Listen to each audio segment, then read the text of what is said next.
I was in the Soviet Union in 1979, and they have these beautiful prints that they put on these little lacquer boxes that they paint. And back then, I had the thought, wouldn't it be great if the Urantia book could have illustrations? For my own personal journey, I spent 2 years at a college prep school in a monastery, a Catholic monastery. I lived there for 2 years. And I had gone into that monastery as a completely lost soul, having been raised really in the mountains of Colorado with no big religious viewpoint, except my father was Jewish and my mother, who was killed when I was very young, was born Christian. And I had been reading at age, I don't know, 14, 15, the most dreary, awful stuff on existentialism. And it, Kafka and Camus and Marcel and all that, just awful stuff. And I went into the monastery, and I was really lucky that a Catholic priest took me under his wing. And maybe I was the only student in those 2 years that was interested, but he taught me about Teilhard de Chardin. And I listened, loved it. And then within a couple of years after leaving, I found the Urantia book, thankfully. And so from early on, the idea of the untold story was in my brain. And I've been very fortunate in my life in that art has been a part of my life. And I was involved in this company for many years.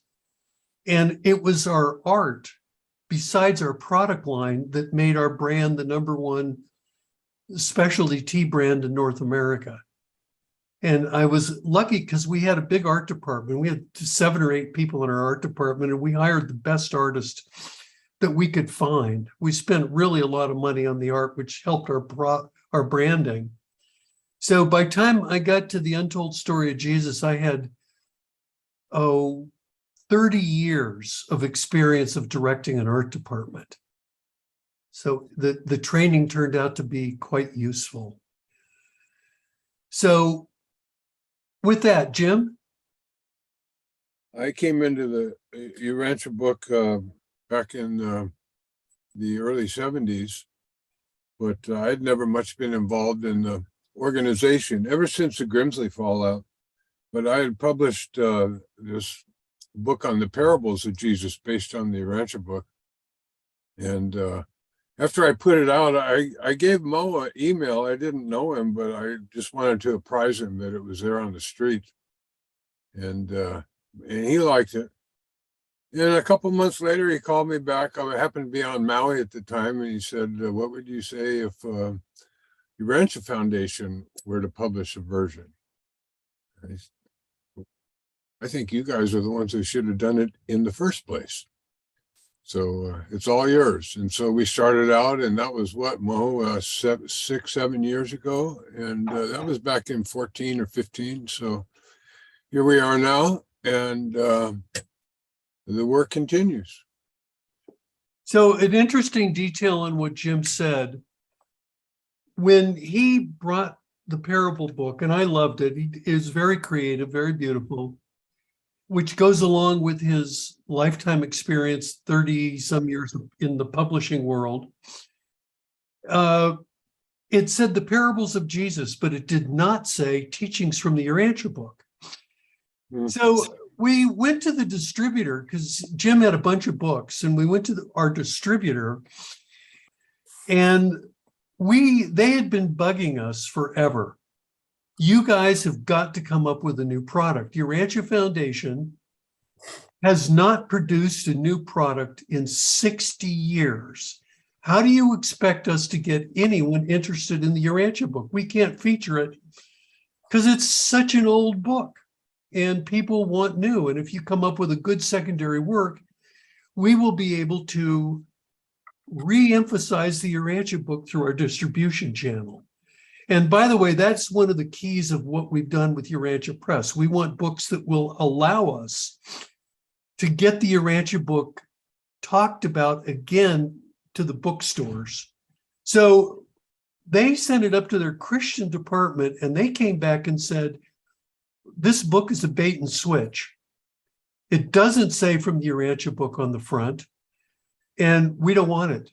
It was a Trojan horse. It was a Trojan horse.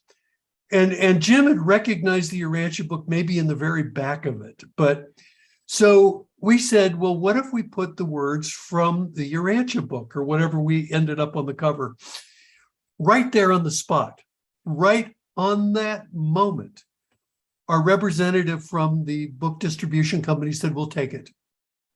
So Jim we reprinted the book with the front cover saying from the Urantia book. And that was really a eye-opening experience. And it helped us direct what we were going to do with the Untold story. It wasn't going to be said the Untold story from wherever. They might assume it's the Bible or something. But we made sure we said a modern biography from the Urantia book. So with that, I am going to share my screen. Okay, Royce, I'm going to put a couple of these up and you are willing to read. Okay.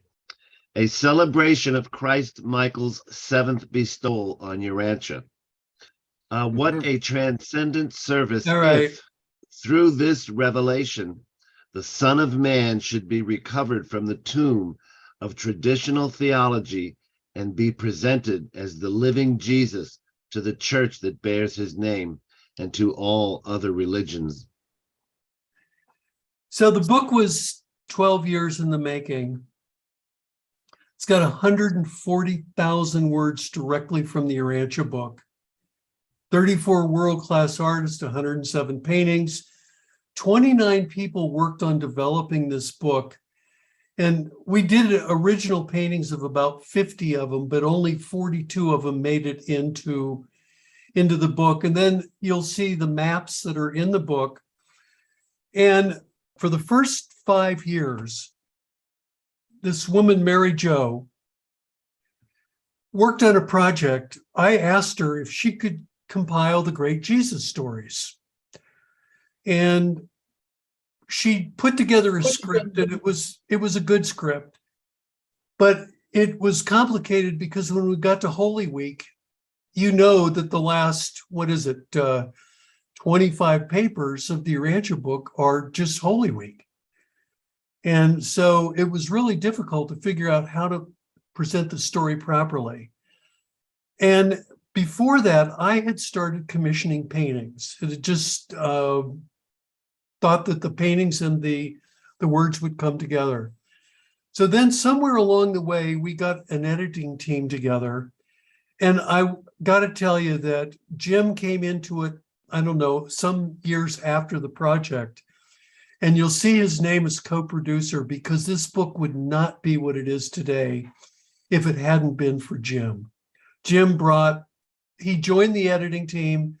We had a group of Urantia book scholars that for Jim, 2 years, every week went through Mary Jo's document. And at that point, we decided we would tell the story of his life.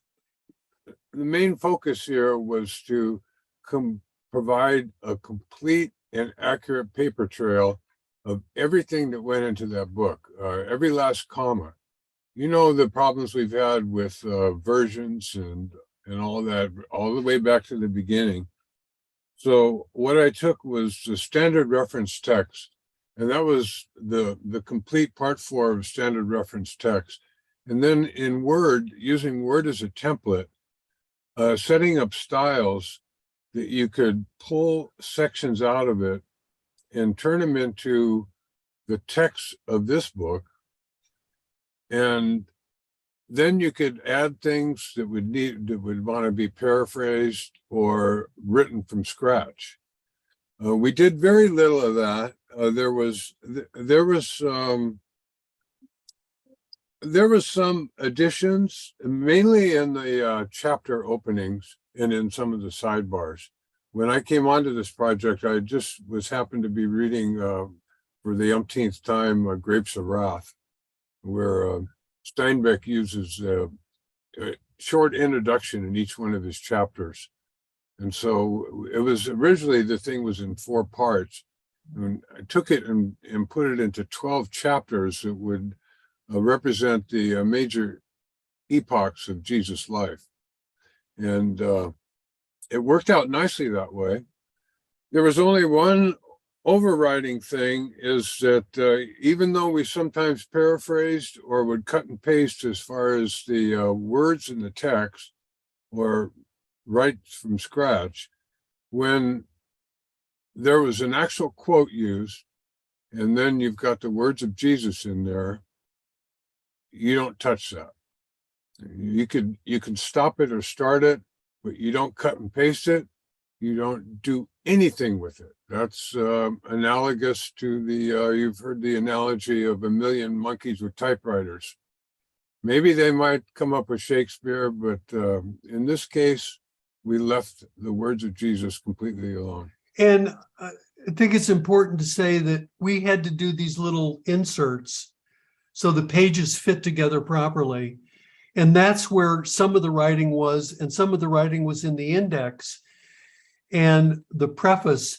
But it was 140,000 words from the Urantia book, and maybe what, Jim, 5,000 words that we had to use as introductions and things like that. If you take the text itself, it's 97% straight, verbatim. Yeah. Very little modifications in the text. The modifications come in the sidebars and in the chapter openings. And the little breakout boxes, what we call marginalia, that you see in the middle of the page. And we also, I felt from the beginning that it was important to visualize the master's life for non-readers, for readers as well. But we all know that we don't know what Jesus looked like. But I wanted it familiar, so they would pick up the book and immediately feel good about it because they had some familiarity with maybe at least the sense of the paintings, if not some of the paintings themselves, because they aren't all what we developed. This is the philosophy of what drove the Untold story. What an awakening the world would experience if it could only see Jesus as he really lived on earth and know firsthand his life-giving teachings. And now I declare to you that I, if I be lifted up on earth and in your lives, will draw all men to myself and into the fellowship of my Father. Of all human knowledge, that which is of greatest value is to know the religious life of Jesus and how he lived it. So the way that this is an overview of where the world religions are today. And they say by the year 2050, there will be as many Muslims in the world as there are Christians. And that is going to be a real change to the culture of this planet. So our hope was that we would hold the master up, presented the book in a way that would be inspiring and yet familiar. And, well, want to bring the Urantia book's teachings to the world. And one of the things that we did is that there are more of the master's teachings verbatim in the Untold story than there is in the Bible. So we felt like if people just read the Untold story and never had the urge to read the Urantia book, their lives would be bettered by it. Mistake not. There is in the teachings of Jesus an eternal nature which will not permit them forever to remain unfruitful in the hearts of thinking men. Thus does the so-called Christian church become the cocoon in which the kingdom of Jesus's concept now slumbers. The kingdom of the divine brotherhood is still alive and will eventually and certainly come forth from this long submergence, just as surely as the butterfly eventually emerges as the beautiful unfolding of its less attractive creature of metamorphic development.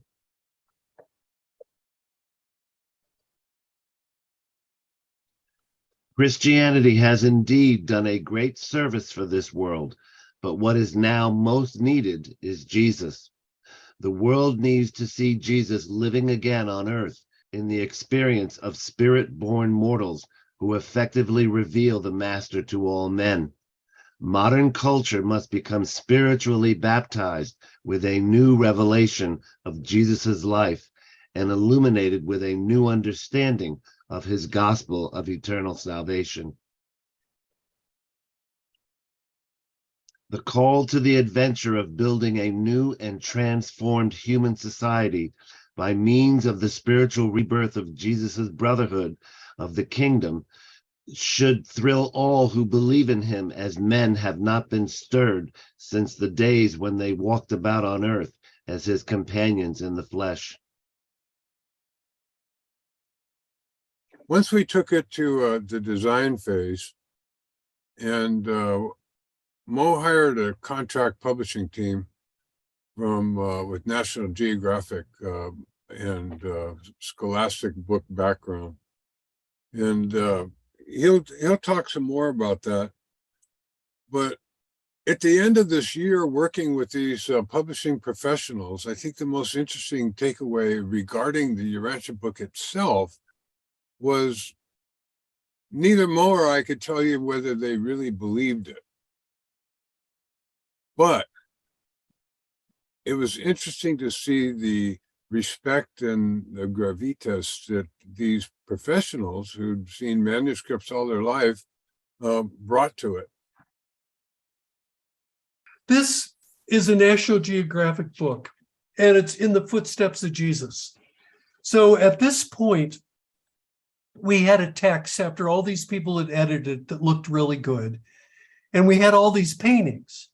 So the next question was, who's going to do the layout of the book? And we wanted it to be really first class. And so I had this in the footsteps of Jesus from National Geographic, and I called the person that produced this book. And he said the best person that has been at National Geographic designing books for years is this woman named Carol Norton. And he gave me Carol's phone number. So I called Carol up and said, would you be interested in being the art director for this? And she said yes. And so she said, but I recommend that we bring on this man who has been really talented at organizing books like this. And he was the lead publisher for National Geographic books for 12 years. So we brought him on to lead the operation of putting the text together with the paintings and all of everything you have to do. So then for the next, what, Jim, 18 months or something? It was about a year process. They do chapter by chapter, and I go through it and look at it from a technical point of view and get back to them. And then we would sit down and discuss it. We discuss the different things that had to be done. When you're publishing a book and you're dealing with a tight layout, a lot of times to solve layout problems, the most expedient way to do it is to go to the text and edit it. And in this case, that wasn't really an option. And I'm talking about a word or two within a sentence that might give yourself a better line break, that would give yourself a better paragraph break, that would give yourself all the way down 20 pages away a better layout. But you can't do that. And especially when Jesus is talking, as I said earlier, you can't do that. So you have to work with other techniques in order to get the layout to be where you want it. And the main sword we brought to that battle was different things like the pull quotes. You'll see a lot of pull quotes in there, which are parts of the section taken out and put in. in big letters. You've got sidebars where you've got information presented that way. And then you've got those little boxes I told you about. And so with those things, you can massage the text and get it to where it's working right. It fits on the page. Right. And also that a chapter ends where it's supposed to end. And then you get to a point to where you come back for the second printing. And pardon my language here, but Steinbeck once said that the first draft of anything is shit.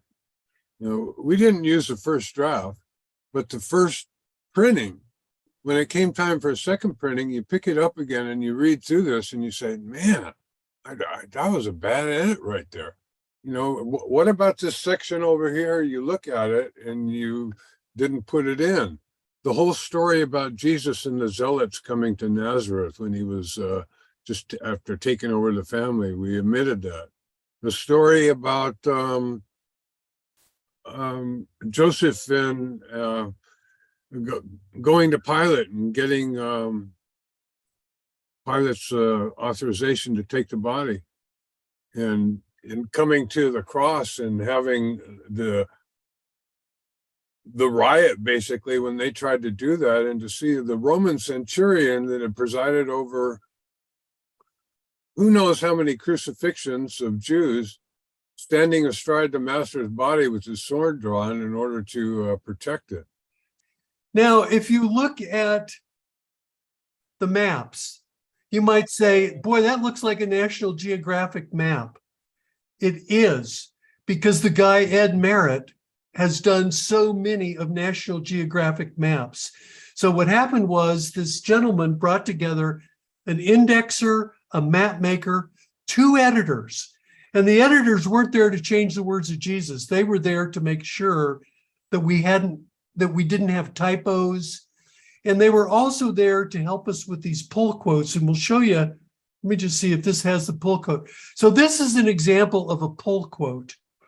And they were put in there to fill space so the paintings and the words all fit properly.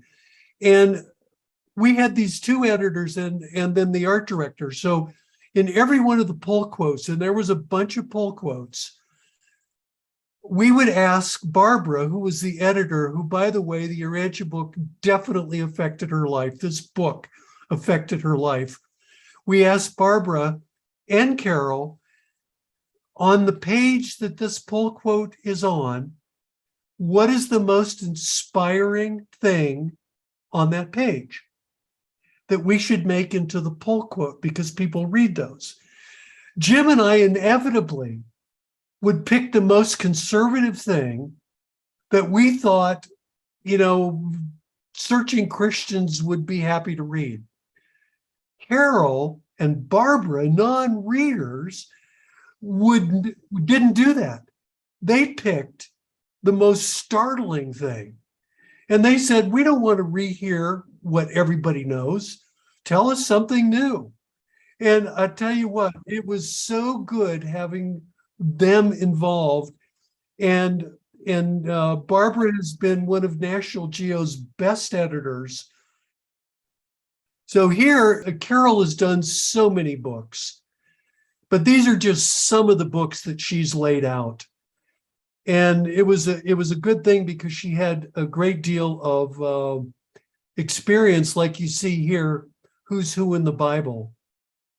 And if you ever look up any of her books, you may know some of these books. I don't know how many she's done. It's been a lot. So along the way, when we first started out, I had some pushback by Urantia book readers, and they said, you shouldn't be painting a picture of what Jesus looked like. It should be left up to people's imagination. Well, I didn't agree with that.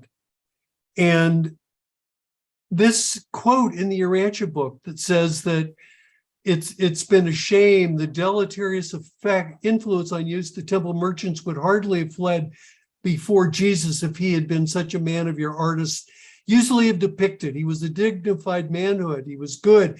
He wasn't this funny looking skinny mystic of the 14th century or their tortured soul. We all know what he looked like. So I really wanted to capture him the best we could. And so we went out and we got artists. And what we said to them, we gave them like 2 or 3 pages of descriptions from the Urantia book of what it described Jesus to be like. And we also told them that Joseph was a black-eyed brunette, Mary was a brown-eyed, well-nigh blonde type. And we gave their racial heritage. And then when a painting was picked, the topic, they would do a sketch and we would agree that they would paint the master as they saw him in their own soul. And I'm going to talk to you about that in just a minute, a little more about what that meant. So what you see here is different artists' viewpoint of Jesus. And we really had a hard time getting the artists to not want to paint the white Jesus. And it just to get them to be willing to put a turban on him. Because if you read the crucifixion, there was a turban on Jesus. I mean, on the ground that they picked up. And you knew back then that there was the head covering that they had. So jumping on to the artist, the painting process, it was 10 years of commissions, 75 scenes picked. I would send 4 or 5 scenes to these artists and say, which one of these scenes pulls at your heart the most? And they'd have 3 to 5 options. They'd pick the one that they felt like was most important. And then they would start designing the art, and we would go back and forth on the collaboration of what that painting ought to look like.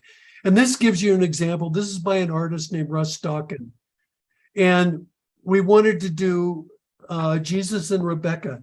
And you'll notice some of these artists, you may object to a few of the rich scenes like this one. My wife didn't like it because she said Rebecca wasn't that wealthy, but he started with a sketch. We looked at different sketches. We finally agreed. He picked his models.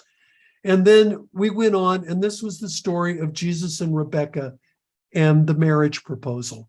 So you see how it went.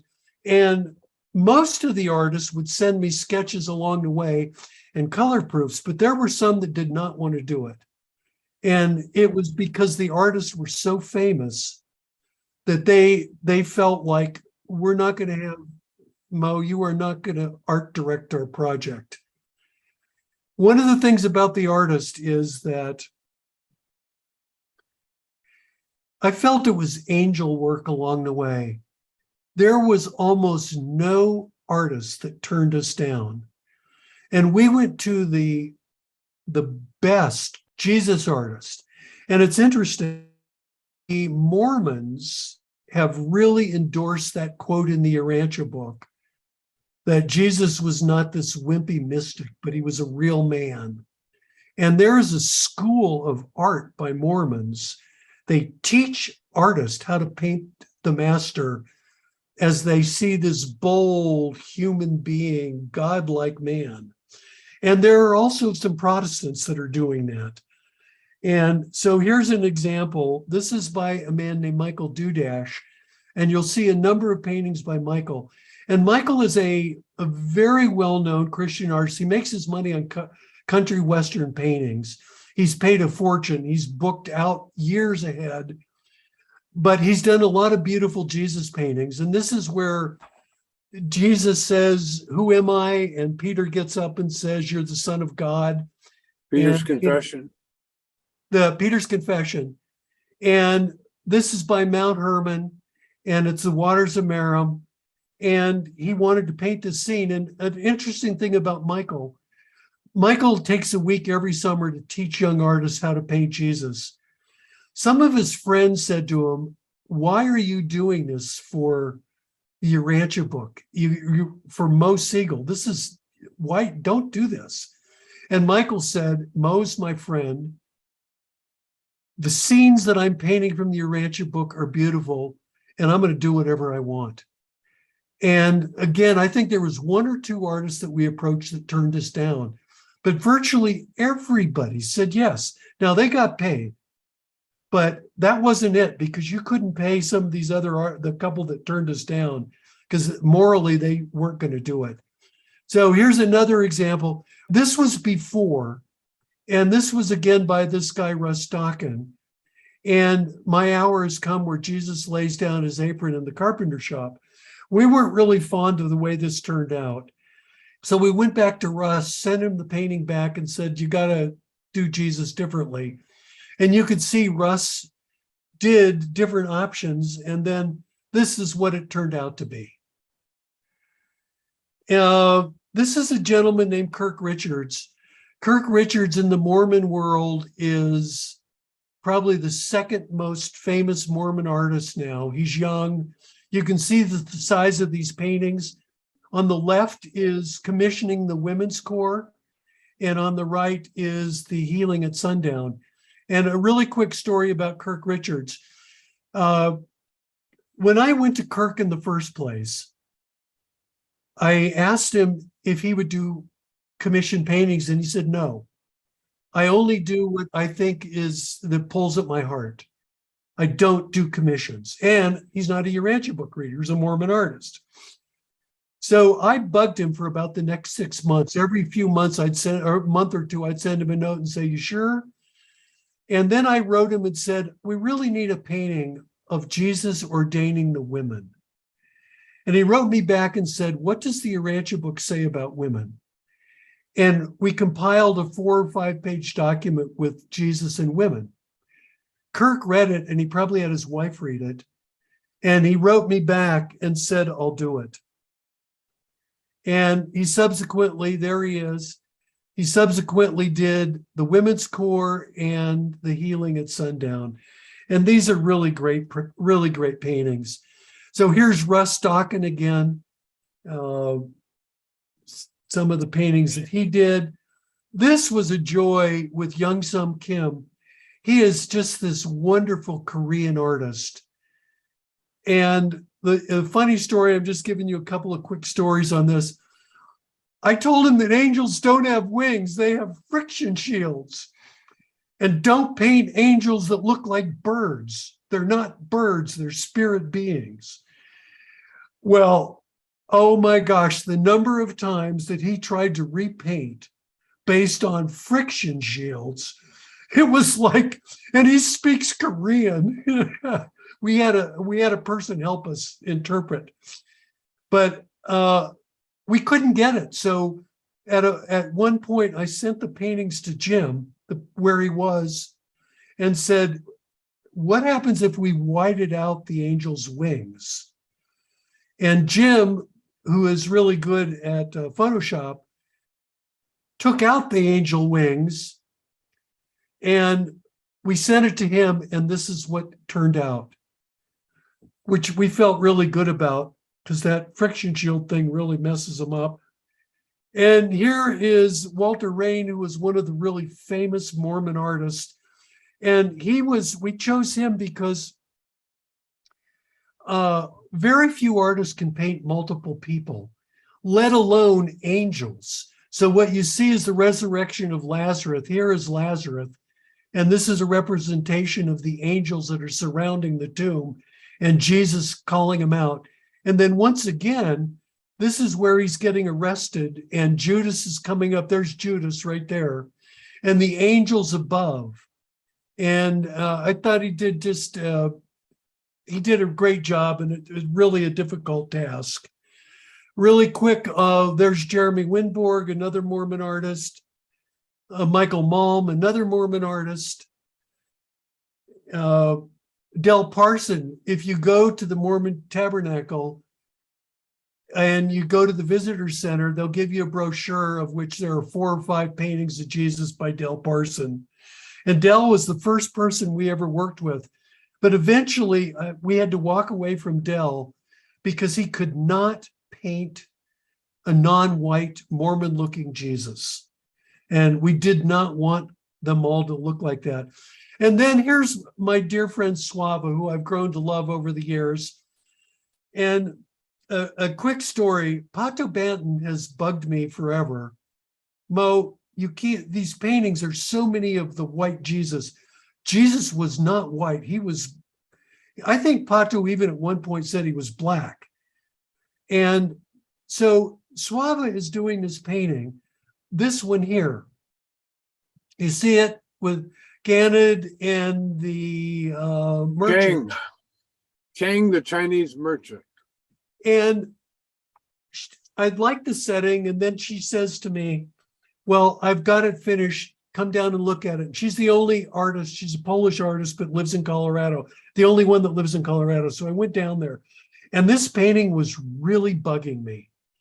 And I knocked on the door and out came her 32-year-old son. And all of a sudden, it was obvious what she'd done. She used her son as a model, and it was a Polish Jesus.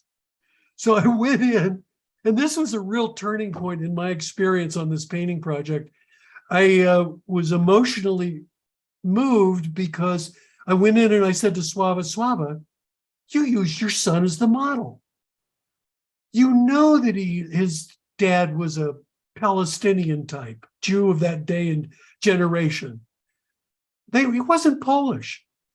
And Suava broke out crying. And she said, my Jesus is Polish. And it was a profound moment. And I all of a sudden understood Pato's comments as well. So we did our best to make the master broad-based. I said to Suava, by the way, you've touched my heart with your story, but you still have to go repaint Jesus. And that's what she ended up painting. We also got a lot of art from that we didn't commission. And people like Carl Bloch, who is just one of the most famous Jesus artists ever. I was lucky enough to see his paintings in Denmark. Look at this painting here. Look at Jesus looking at Peter. Jesus has been arrested. Oh my gosh, I look at that painting and it just, I don't know what to say. So we've got a lot of paintings in the book that were public domain that we did not commission. Here was another lucky break on our part. This gentleman is named Greg Olson. I don't know exactly. I think I'm right on this, but maybe I'm missing something. I think he's the highest paid religious artist in the Western world. And he's another Mormon. His name is Greg Olson. His work is superlative. And I went out and visited Greg in Salt Lake City. And Greg said, we couldn't afford his paintings. There's no way. It sells for so much money. And I asked him if we could have the rights.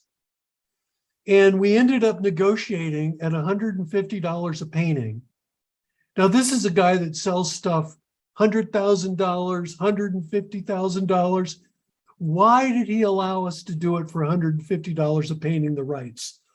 Well, because he would have done it for free, but I wanted a contract. So when he dies, none of his kids or anyone else can say there wasn't an agreement with my dad. We paid for the rights. And when it went to doing the cover, we had a number of covers that had been mocked up. One with Greg, the one with Jesus there that you see. And I called Greg up. I remember I was walking from Diversey Street in Chicago, and I was going out to dinner.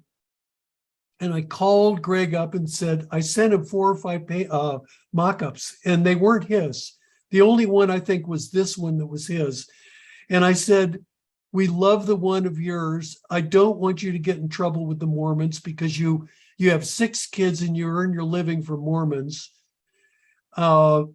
What do you think about us using your painting? And Greg said back to me, I am so touched that you want my art. If that's what you think is best, the other ones are really good. If you want that one, please use it. Here's Michael Dudash, the country western artist. And those are some of the paintings. The artists painted from their soul. For some of them, they said it was the best work of their life. I told you we gave them a number of words on the story. Painting the whole Gannet part was really fun. They said that it was the master's most joyous point of his life. And Sława, the Polish artist, was very happy to do that. A few of the funny moments, we had a young girl and her mother over at our house, and we had one painting of Jesus hanging up. And the young girl says, she was like 18, she looks at the Jesus painting and goes, "Oh, Jesus, that he is so hot." Another one, Del Parson did Peter and John walking along the beach with Jesus in the resurrection appearance. I looked at it and I called up Del and I said, "Del, those look like you took two Brigham Young students and used them as your model." And he sheepishly said, "Yeah, I did." Another one, if you look at the painting of Jesus with going through Iran, leading the camel caravan. First of all, that painting, if you took a photograph of that valley, you would recognize that painting. It's like an artist painted that valley. He did paint that valley. But Jerry had done these books on Lewis and Clark expeditions, and everybody was beat up and weary. He was another well-known country artist. And so he kept sending me paintings, and he got, oh my gosh, he got the camels right. They were great. And he got the mountains perfect. But every painting of the people on the camels, including Jesus, looked like they had been on the Lewis and Clark expedition, starved to death. And Jesus looked so old. So I'd send him back a note and said, "You don't have Jesus right. You got to give him a facelift. You got to bring him back 15 years. So he did 4 or 5 of those, and he couldn't get it. So I wrote him and I said, or called him and said, "Jerry, send the painting. It's good." He sent the painting. I had in the meantime been talking to Sława, the Polish artist, and said, I'd showed her all along the way, "Can you touch Jesus up?" And this guy's a landscape artist, not a portrait artist, Jerry Metz says. And she said, "Yes, but I am not going to touch a Jerry Metz painting without his approval." So I called up Jerry and I said, "Jerry, I love your painting, but I'm struggling with the Jesus art. The painting of Jesus. Would you mind if I have another artist do a little facelift?" And again, he'd gone through like 5 changes of Jesus's face, and there's dead silence. And I'm sure no one has ever done a facelift on one of Jerry Metz's books or art. And he said, "Okay, but can I approve it?" And I said, "You bet." So Sława repainted him and did a much better job. So I think you all are going to have some Q&A. Gaetan? Thank you, Mo, for your presentation. It touched my heart, really. I had all kinds of emotion when you talked about this project. You know that in Quebec, we're working on a translation, a French translation. When I listened to what Jim was saying about 1, 2, 3 different publication or remastering or whatever, would that change the way that the translation would work? Yeah, actually, that was one of the things of setting it up that way, so that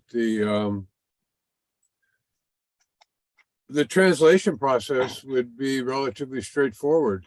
And again, as I said, in the text itself, since such a large part of the text is from verbatim, So that's just basically a straightforward cut and paste as far as using that. I laid out a Spanish version based on the 93 translation, and it hasn't been proofed, but any place where it was original writing or paraphrasing, I used machine translators, and machine translators are getting pretty good nowadays.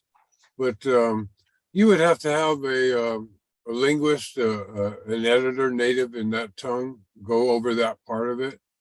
But it's easily doable if you're using a translation. And it's very little, Gaetan. By the Well- way, just on the topic you brought up, here's the hardback. It weighs about 10,000 pounds. It's about as heavy as the Urantia book or more. We are looking at this, and we are laying it out now as a paperback. Look at this. It's light, really light weight. The cover's great, the color's great, and we're going to propose a paperback that is you can stick in your backpack. But Jim is laying out some pages right now in French to see how it would look in other translations. And that's just, I think this is going to sell really well. And I would love to see it. We would love to see it in multiple languages because we've had so much request, mainly starting with Latin America. Could you do it? And so this is really convenient. People can carry it around. And yes, Doreen. Yes, thank you, Mo and Jim. I think you did a wonderful, wonderful presentation. And it's, as Gaetan said, it really does bring tears to my eyes when I look at those paintings. They're just extraordinary. But I wanted to ask you a question. I didn't catch at the beginning whether you said who told you to do these paintings and put into a new book on Jesus? Nobody told me. I just wanted to do it. The distributors want stuff like this so badly, and we've got to do it at the foundation, high quality stuff to get the Urantia book. You even noticed, you'd be surprised, or maybe you wouldn't, going to our distributor and saying, can you feature the Urantia book? And they're like, hey guys, the book is 70 years old. Give us a break. No one's wants a 70-year-old book.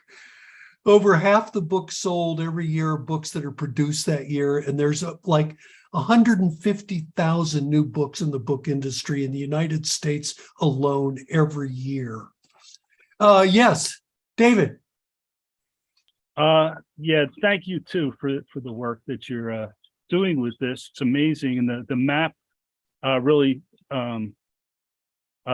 struck me as being very, very professional and National Geographic like for a reason. And so I'm really looking forward to seeing that. I don't have the book yet, but I will. And I like the idea of the paperback.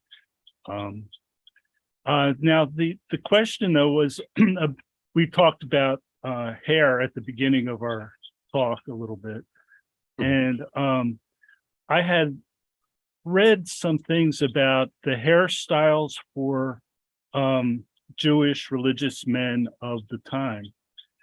And there are, usually they say that it's cut short to medium to short, and that they would have close cropped beards with payas, I think it's called. Yes. And I think also that that's not universally the case, that Essenes and was John the Baptist and Essene, I think. Well, those, they would have the more long hair. They didn't cut their hair.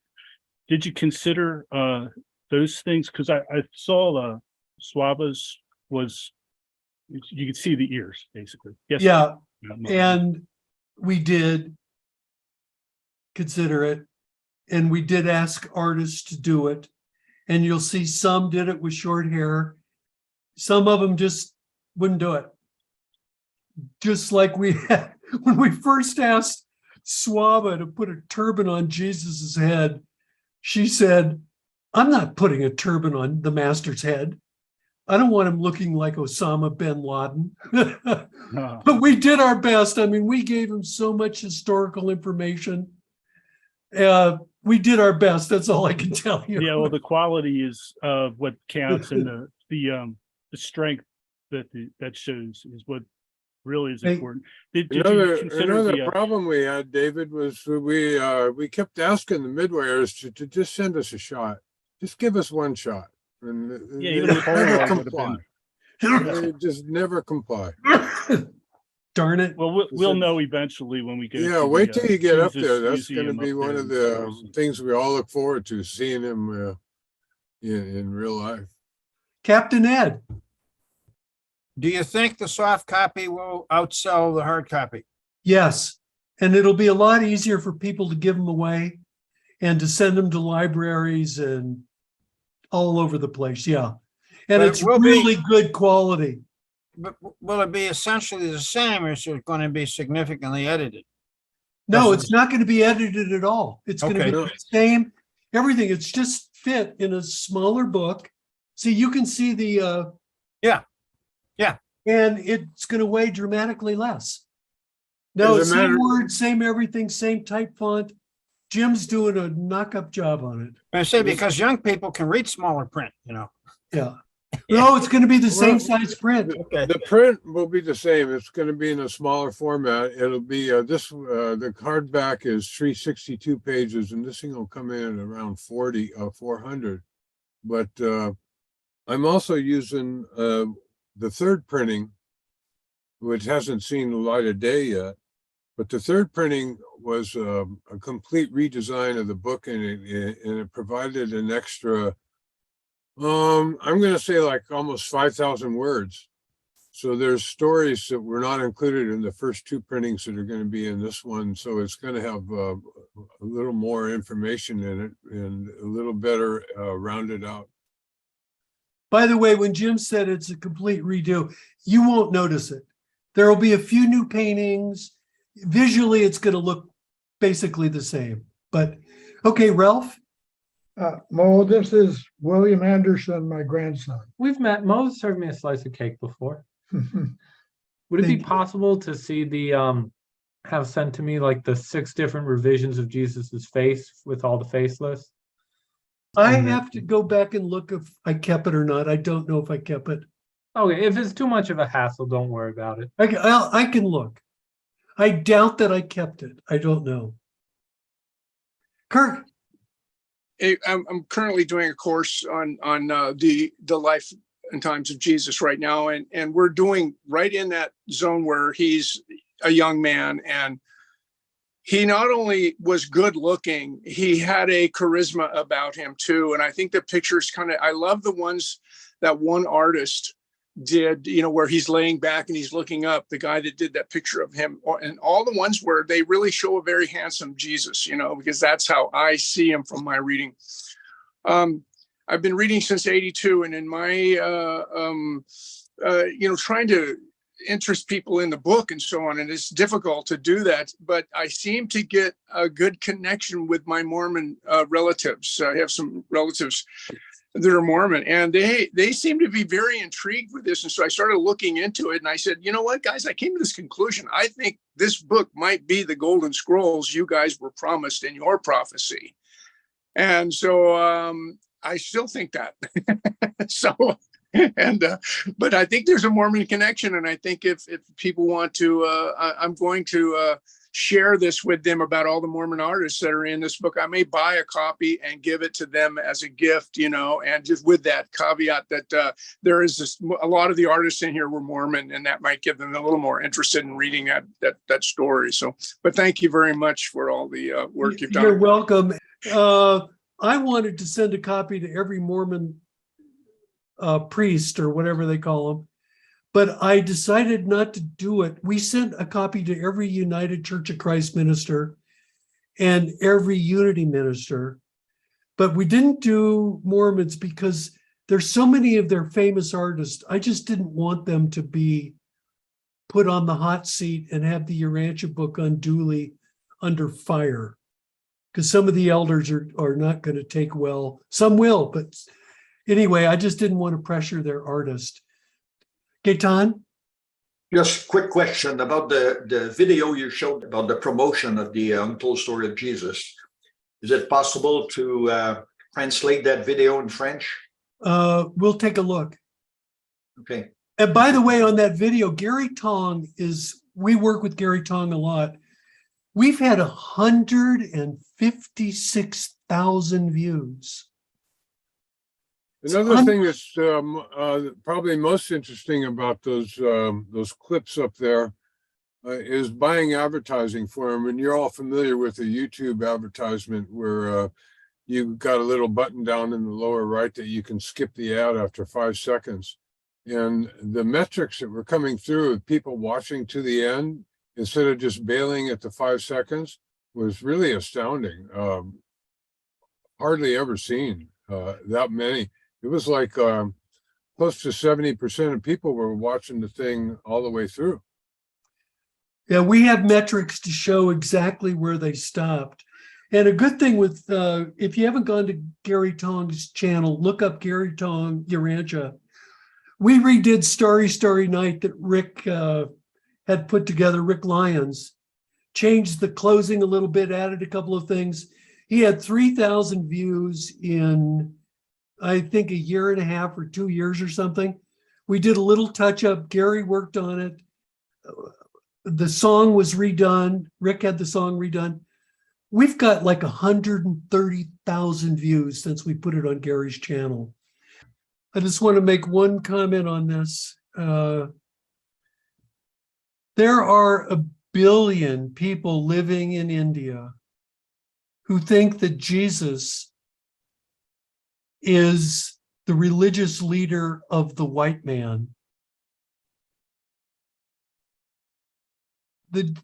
Doing the paintings of the master with 2 Indians, and someday when they find out that he spent 19 months with 2 Indians, the chances of spreading the gospel in India is there.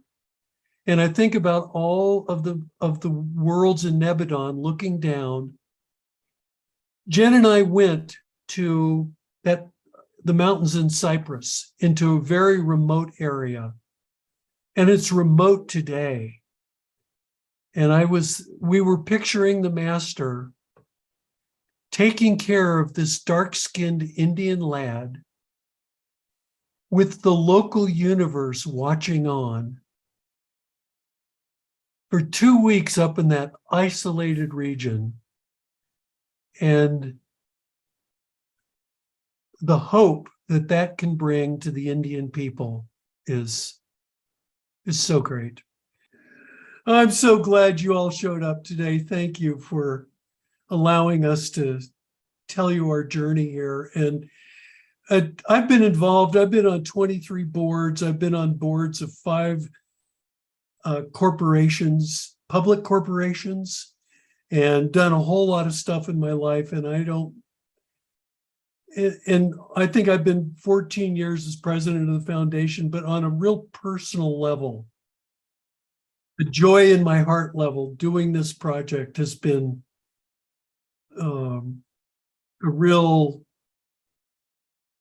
it's been a big thing.